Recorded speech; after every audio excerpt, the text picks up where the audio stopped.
It is Seahawks Today by Chat Sports. Tyler Jones here with you. Appreciate you joining us. On today's show, we are talking team needs. What do the Seahawks need to address in the 2023 offseason? We will get to that and show you some options for what the Seahawks should do in just one moment. Before we do, folks, you need to join the family. We are getting so close to 35,000 subscribers here on the channel, but we need your help to get there. What are you waiting for? We're at a nice number, 369 subscribers away, but we need your help. Subscribe now for the latest happenings on your favorite team, news and rumors, trades, free agency, draft, and more. It's all in one place. Subscribe for free, youtube.com/SeahawksTV. So we've heard from John Schneider, the Seahawks GM, say that he wants to build a Super Bowl caliber roster for this Seahawks team in Seattle for next season, that they want to compete right away next year. But they have a ways to go to necessarily get to being a championship caliber team. So what do they need to address? Well, first and foremost for me, it's the defensive tackle spot.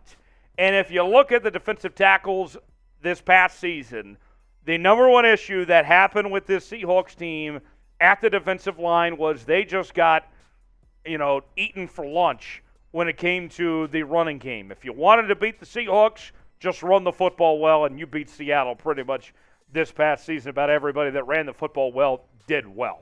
Now, here's the top options. We're going to include everything from draft to trades and free agency. Javon Hargrave, you're going to see him in the Super Bowl on Sunday. He is a beast.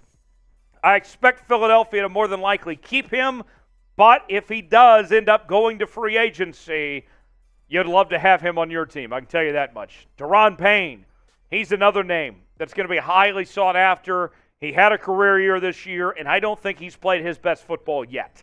So with that, that's where we go to number 3, and that's Jalen Carter. We put Jalen Carter on this list, but with that said, you're at the number 5 pick. More than likely, he's not going to still be around when you pick at 5. But you could potentially trade up for him, or if he does happen to slip, maybe he's still around. But Jalen Carter, if he's available, you'd love to have him too. Brian Bresee, we've seen projections of Seattle getting him as high as 5, or maybe even still being available at 20. He's one of the big wild cards of this draft, but nonetheless a very good football player out of Clemson. And then there's Ika, the defensive tackle out of Baylor. All 5 of these guys would help this Seahawks team and would take care of a position of heavy need for Seattle. So we got more positions to break down, more players to bring you here in a second. But first, name a defensive tackle the Seahawks should add, whether it's through free agency, trades, or the draft, whatever it may be. What comes to mind? Who would you like to see in a Seahawks uniform next year playing the D-tackle spot? Let us know in the comment section below. Next up is the edge rusher / outside linebacker spot for the Seahawks. We saw this team bring in Uchenna and Nwosu last year, and things paid off bigly for this team at that outside linebacker spot. But they still need more. Remember, they had to call upon some guys. They were short-handed at times this year. Bruce came out of nowhere, ended up playing for this team. Will Anderson, kind of like what we talked about with Jalen Carter. If he's around, you'd love to have him, but unlikely to still be there at 5, but I think he's the best player in this draft. Marcus Davenport, the edge rusher of the New Orleans Saints. Had a bit of a down year this past year, but still very young, still potentially has some big football left in his future. Andre Carter II, the outside linebacker from Army. We've been talking about him for months. This is somebody that is well-disciplined, that is a good citizen, but a hell of a football player that has a bright future in this league, extremely athletic. I like Andre Carter II a lot. Lucas Van Ness might be a little bit undersized, and you might be able to get him in the second round. We've seen some projections there that he could be a guy potentially for Seattle at that spot. He would be a nice find. Could be a bit of a project, though, with that undersizedness. We'll see how long it takes for him to develop. And then if you're looking for a veteran, Melvin Ingram. He has been a guy that's been good everywhere. Pittsburgh, Kansas City, Miami. He'll be a free agent this year. Melvin Ingram, I think what you like about him is he's adapted to every situation he's been a part of, and he could adapt to this Seattle team. So the top 2 guys, which would you rather have? Would you rather go with the standout rookie potentially in Will Anderson, Or would you rather go with a veteran like Marcus Davenport that you know is ready to step up day one? If you could pick, if all things are equal, are you going with Will Anderson or are you going with Marcus Davenport? Who would you rather have on your team? Let me know in the comment section. Type WA for Will Anderson. Type ND for Marcus Davenport. Which way would you lean towards, Will Anderson or Marcus Davenport? Let me know in the comment section below. Today's show is presented by BetUS, the exclusive sportsbook partner of Chat Sports. If you go to chatsports.com/bet, enter the promo code Seahawks125, you will get a 125% deposit bonus. Put $100 down, you get $125 to spend for free. It's a great deal. You can bet on the Super Bowl. It's basically a pick'em at this point between Philly and Kansas City. Philly a slight favorite, a 1-point favorite. Over-under at 51. I like Philly to cover, the over to hit. You can also bet on some props.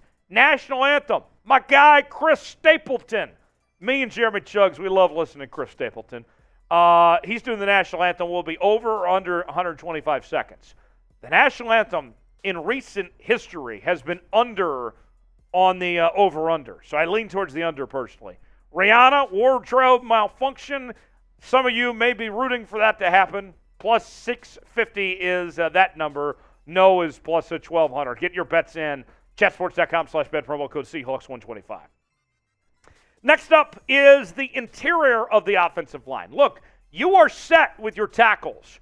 With Charles Cross and Abraham Lucas, those guys can lead the way for a very long time. But when it comes to the interior, with the guard spots in the center position, there's some big questions marks for Seattle.